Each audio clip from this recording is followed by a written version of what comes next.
John, welcome back to Wealth Talk today. How are you? Very good, Chris. Thank you very much for having me. Well, having me back, I should say. I know. Yeah, back in episode 175, you featured. And that time we were talking about, can you have a lifestyle business and create wealth? That's right, What's yes. your answer to that one, John?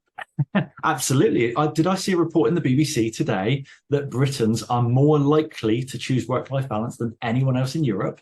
Whoa, there you go. We're in the right business then. There you go, trendsetter.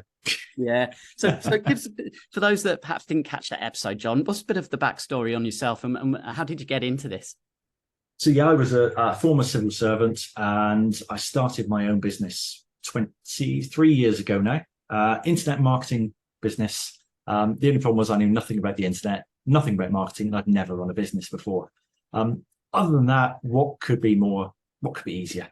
So I self-taught myself everything I needed to know to run that business, purely to escape the day job from hell. Having done that, I then discovered I was very good at this and ended up making lots of money, and then just chased more money and more money and more money. And before you know it, I've got my sights set on usurping Lord Sugar as host of The Apprentice.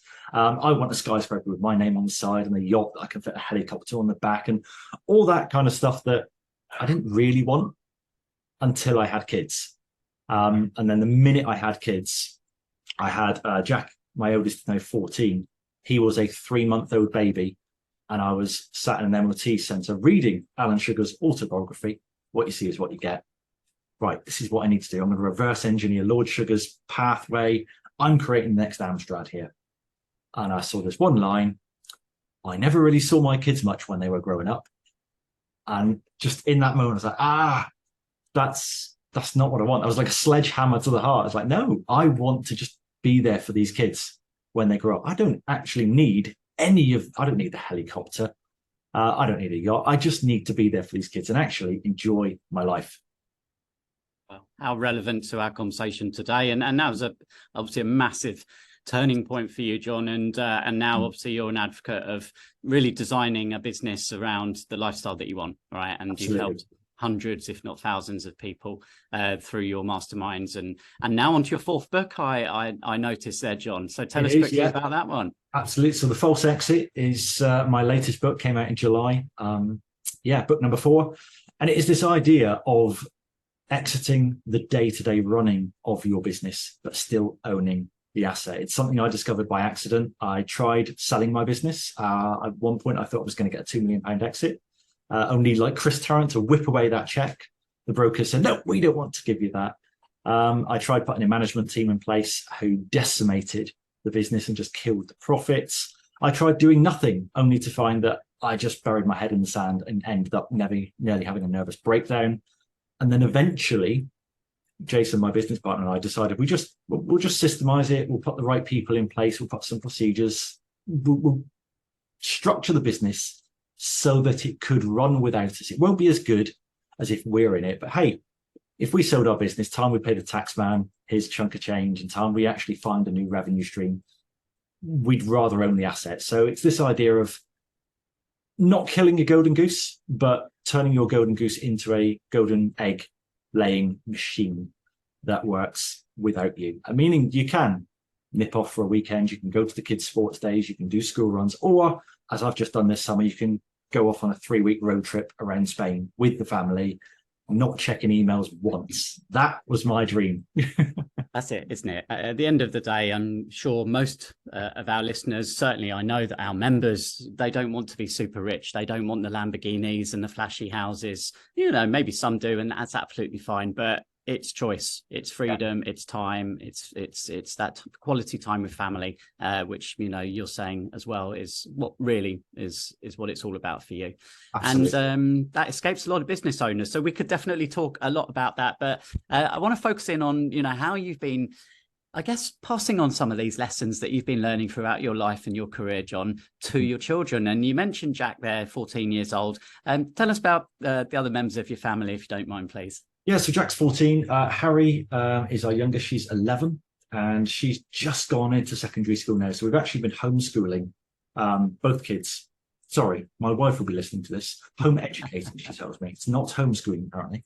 So we've been home educating our kids The school system was letting them down. It was failing them. They both got special educational needs, and they're both very, very bright children, but the system was failing them. And we made the decision, originally just for one of them, that we would homeschool for a year.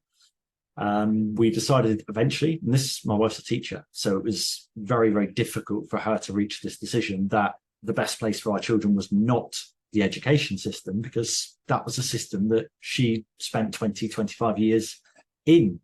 And we decided, yeah, we're going to homeschool these two. We're going to customize the curriculum, because when I think about my journey, and I did okay at school, I wasn't terrible, I wasn't tremendous, but I did okay at school.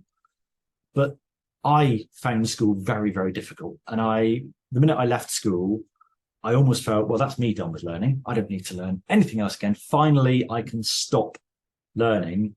And then eventually, as I went into business, I customized my curriculum and I chose what I learned. And you can, for the viewers now, they'll see a shelf of books behind me. I've always got a book on the go. I've always got a podcast in my ear, a seminar on the go, something in the diary with a training course. But this idea that if you customize the curriculum, we can make it fit our children. We can teach them what they need to learn.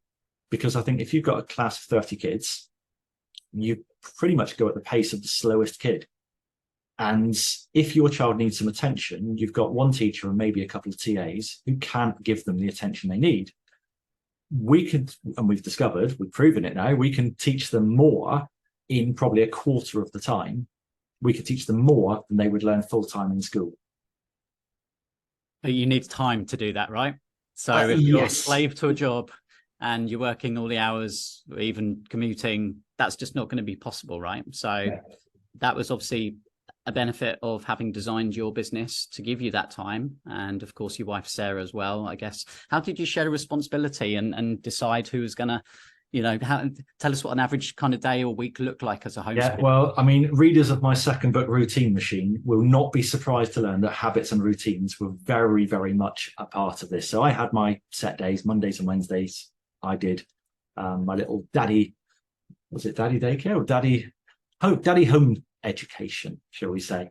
Sarah did carry the bulk of it because she was obviously trained. She knows what she's doing when it comes to the education system. Now, when we first decided to homeschool, Sarah was in school. She was actually an employed teacher. I went through a little exercise with her where we worked out her actual hourly rate based on the nice headline salary she's got and how many hours she actually worked. She was on £8.52 an hour, I believe, which when I opened up Reed and showed her that she could get a junior management job at McDonald's earning £13 an hour, she was not too happy. So we crafted her business as well. So she created a tutoring business so that she could work part-time, earning the same amount of money that she did in employment. Again, crafting that business around the homeschool. So most of the tutoring work she does is between 4 and 7 in the evenings, meaning she had the days free to homeschool our kids. She was able to combine other people into the same sessions as well. But it was this idea that we would carve it out. I would teach, let's say Sarah would teach the more academic subjects. She was doing, despite I may have written 4 best-selling books, but I was not teaching English. Sarah would teach English, maths, geography, all the proper subjects. And then I would get out a copy of Rich Dad, Poor Dad, or I would open up a Tony Robbins video aimed at children, or I would get a Jocko Willink podcast on where he's talking to children. And I would just talk. I treated it as personal development. I was like, okay, what do these guys need to learn? What are their issues? So we used to have a book which was recommended by Tim Ferriss many, many years ago. It was I can't remember the exact title now, but it was a book of family values.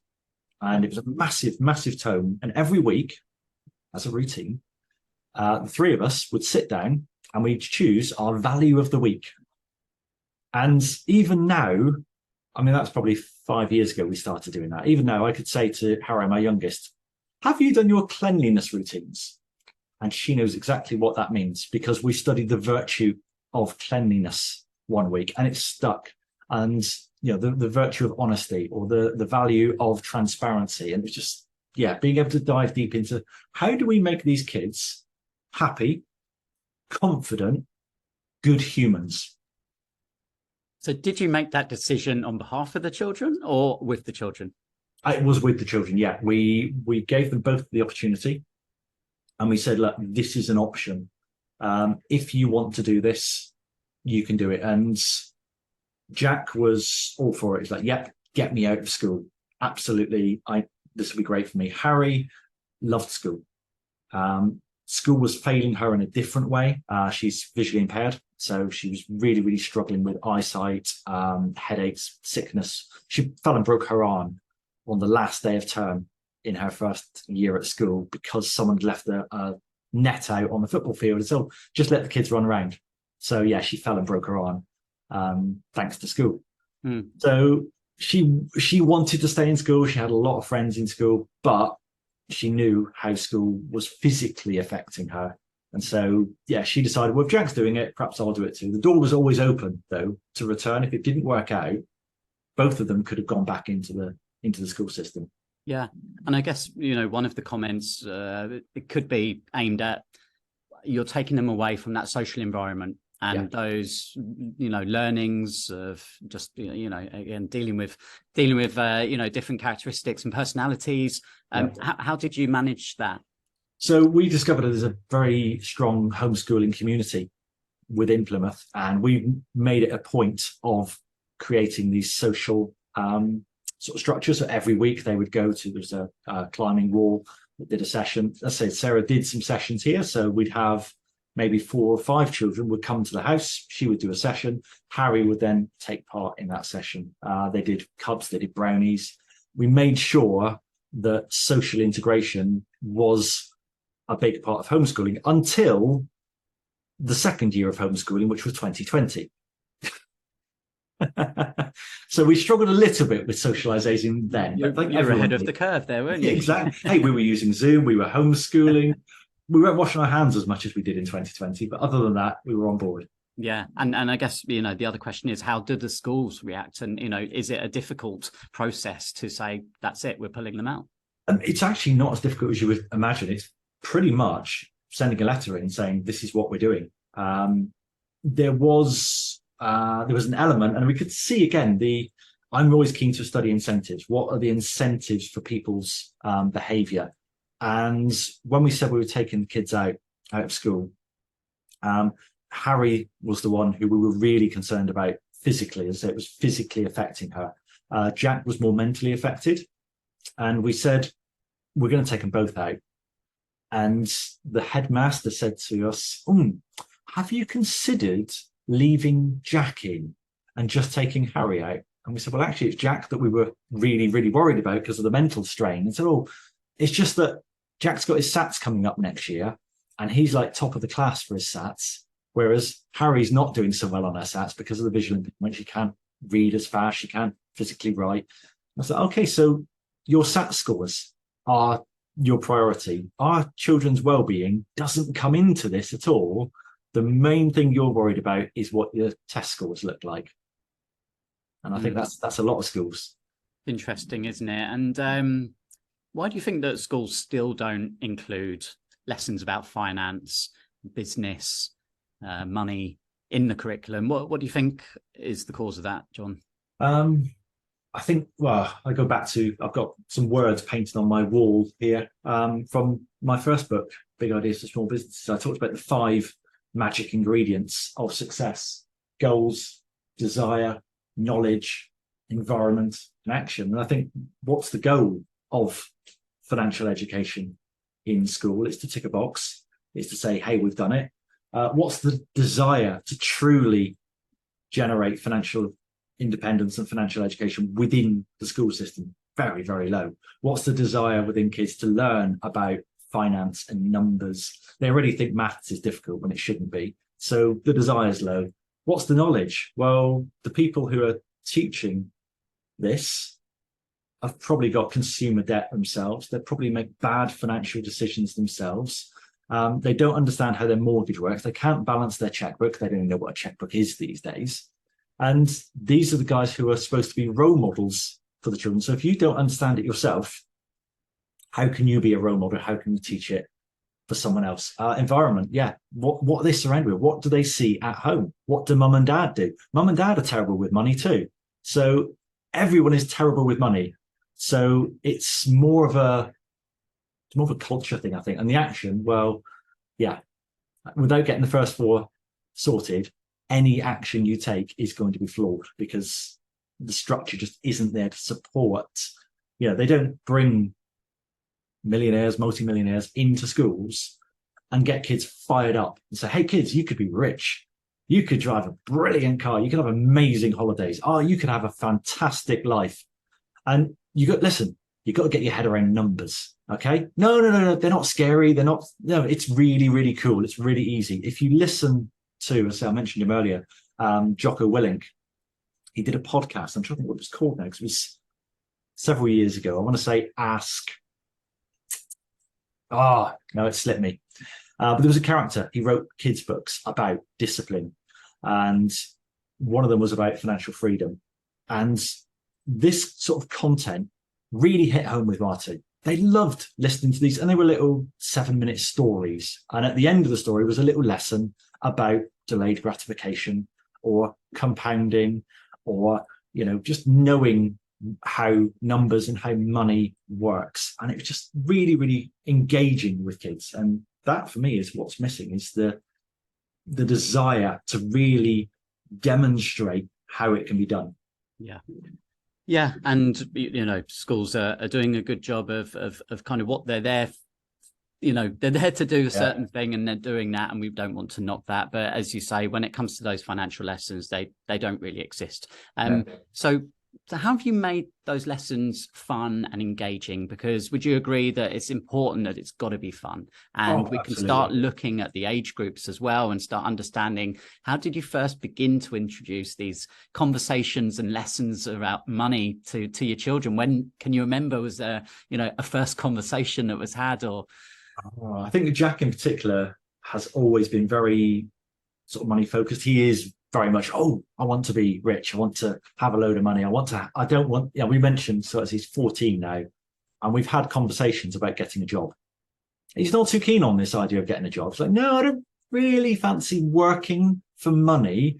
What I fancy doing is like buying and selling stuff or trading or just having a business where someone else does the work. I think he might have read too many of my books. That's the problem, without realizing where I started, which was doing some work. In terms of making it fun, I think for us, it's showing real life applications. So when Jack would come home and say to me, why has my friend got no money? Why do they live in a smaller house than us? Why do they drive this type of car? And I said, well, okay, it's possibly because of this decision they've made, or that decision they've made, or this principle. And getting him to understand, I mean, the main thing I absolutely loved, I mentioned earlier, Rich Dad, Poor Dad. I've read that book 8 times now. First time I read it was 23 years ago when I first started my business. The last time was with my children. And so every week we would sit down, I'd read a few pages, I'd close the book, and then I'd just sit back and we'd chat for about 20 minutes about what we just read. So what questions have we got? And the first question I really remember was, what do you mean I have to pay tax? What? I mean, all this money isn't mine. I do all the work and someone else gets a slice of the money. Yeah. And well, that's a very good point. And, some of the other conversations I've had on the podcast over recent weeks, John, it's been interesting when we've talked about pocket money and, have you managed to, or did you manage to help them understand that, what you're giving them actually isn't all of theirs? And did you do anything such as money jars or any activities like that with them? Yeah, I like the idea. I think it was Bill Murray, wasn't it, that said, if you want to teach your kids about tax, just eat 30% of their ice cream. I could have tried that, but I think, some of the things we tried, they've had a Go Henry account. Right. So you get your base level income. Beyond that, if you want to do some chores, there's some opportunities to earn yourself some more money. One of the things I did do, I'm not, I'm not completely convinced it worked, but I wanted to study delayed gratification, the old marshmallow test. So I gave my kids, both of them, a £5 note. And I said, right, I want a photo of you with this £5 note. So I checked the serial number. I don't trust my kids. And I said to them, if in 3 months' time you hand me back that £5 note, I'll swap it for a £20 note. And sure enough, they both handed it back. But I'm not convinced it worked, because they both just like filed it away and like, well, that's going to be £20 in 3 months' time. Yeah. Yes, no, it's always interesting to find out about that. And obviously they're seeing you, John, with, you know, your social media presence, with your podcasting, your masterminds, your books. Yeah, that surely is rubbing off on them, right? And do you know, in what ways, other than what we've already discussed, you know, are they showing an interest to follow now in sort of your entrepreneurial footsteps? oh, they are definitely. Harry's got a wonderful business plan. So I say she's 11 years old. She's already written 2 books, by the way. We've not published or anything, but you know, they have been written. And she's got a business model that she is going to own a nail salon when she's older. So you better go in and get your nails done. She will also cut your hair at the same time. There will also be a bakery attached, so you can eat a cupcake whilst getting your haircut. I'm not convinced that's a good idea. I think hair in the muffins, but we'll let her go on. And it's also going to be a dog grooming salon. So it's a bit of a jack of all trades. She hasn't learned about my laser focus yet, but one thing she has learned, she said, I'm not going to work Saturdays. She said, they'll be open Saturdays, but I won't be working in there. The staff will be working. Like, this is a little 11-year-old girl who's like, right, so I'm going to own the business. Someone else is going to do the work. I'm going to be spending time with my family on a Saturday. Oh, that's brilliant. No, it's brilliant. And that's one of the beauties, isn't it? Is, you know, not being held back by life experiences at that young age, and being able to dream big. And I remember my niece and nephew going to school and having the careers talk, and then just saying, oh, I'm going to work in a shop or something. Oh, ambition. Come on, get some drive, get some ambition. Think bigger than that. And that was all they could see for themselves, because that was what they were told the careers teacher. I mean, by the way, don't ever take advice from a careers teacher, because a careers teacher thought that becoming a careers teacher was a good career path. Yeah. So let's take it back to your own childhood, John. You know, you're obviously a very successful man now. And where did that come from? Was there an influence looking back now? Was there a financial, you know, role model that you had in your younger life? I think within reason. My dad was an electrician. My mum worked in a sewing factory. So there was not a lot of money when I was growing up. I probably heard the word, if I had £1 for every time I heard the word money doesn't grow on trees, I would have enough for a very big money tree. But thinking about what my dad did, he worked very hard, and you know, he would work away from home weeks on end, and he would earn very good money. He challenged himself. He took himself to the top of his career. He also, and I can kind of see myself in this now, was very investment focused in that he set up an endowment policy. He made sure he had a pension. He was the first of his generation to really save and invest for the future and sacrifice a little bit now. And I think that has stuck with me, because when I think about most of the financial success I've had, I was interviewed for a newspaper article a couple of months back about ISA millionaires, and they said, how have you amassed this massive pot in your ISA? And I said, well, it's quite simple, really. I started 30 years ago, and when I got my first job, my dad said to me, save or invest 20% of your income. Right, Dad, I'll do that. So I started off, I was on £29.50 a week YTS. So yeah, what's that? £25 a month I was squirreling aside. When I went up to 10 grand a year, I'm squirreling away 2 grand a year. When I went up to 25 grand a year, I'm putting 5 grand a year away. And I've just kept that going over 30 years. And so, yeah, I think that one lesson, and it wasn't something he necessarily did because he started too late. And I think a lot of parents are often keen to help their children avoid the mistakes they made. And I think when my dad started investing probably in his 40s, with staring down retirement, thinking there's not going to be enough money, he was very keen to say to me, start when you're 16. The minute you get a job, just save 20% and just keep it going. And now I'm passing that on to my two. So the first thing I said to Jack is, the minute you do get a job, if you get a job, I know you don't want to, but the minute you do get a job, 20%, just squirrel it away. You won't even miss it because you've never had it. Yeah, wow. Great that you took that advice. And and there are obviously lots of products around now for children. You mentioned the Go Henry, which is kind of like a debit card for children. That's like prepaid debit card, yeah. Have you looked at any other investments account or pensions or anything like that for the children? Yeah, we started looking at junior ISAs. I am very keen to encourage them to trade. I'm very much a stocks and shares guy. So for me, I would love for them to have a junior ISA. I mean, they've got a junior ISA, but it's safe as houses one, probably getting 3.5% on it at the moment. So after inflation, it's a lovely money eroding tool.